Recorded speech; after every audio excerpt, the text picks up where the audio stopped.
What about money? Oh, there's Money never enough of issue. it. Yeah. Somehow that's true. No Yeah. matter how Right. much you cover. All right. Right. So what I'm going to say, it's going to upset some men and some women, but I'm going to say it anyhow. If you are the one cutting the check, you want to be as generous as you can be. Why?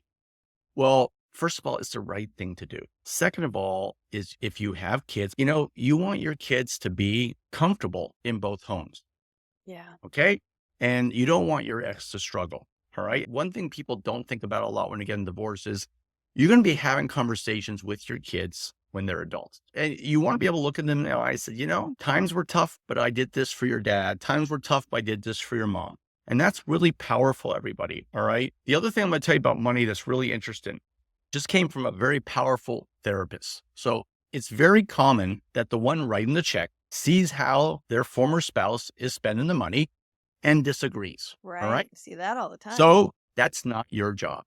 Right. Your job is to write the check and check out. You can have a say if you feel your children are not safe and not being raised comfortably. But if your ex is getting too nice a new car, if the home is nicer than what you think he or she needs, your business, your kids are safe. The money can be replaced. I know that is Great not what a lot of advice. people I love want to that. hear. Yeah. Yep.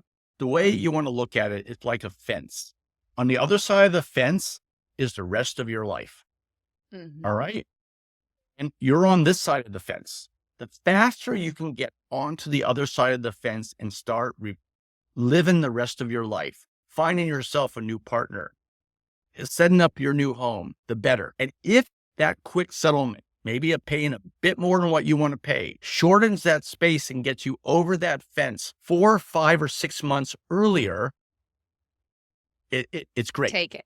Yeah. Take it. Really good advice. And that's good advice for anyone who's like, oh my God, I'm standing at the edge of the fence. I got to get to the other side. I think too, when you can lead with generosity, it just feels better in your soul long term. It may feel bitter in the short term, especially if you feel like your spouse doesn't deserve it. And here you've worked so hard and you're giving away 50% of your life. And if it's the second or the third time you've done that, ouch.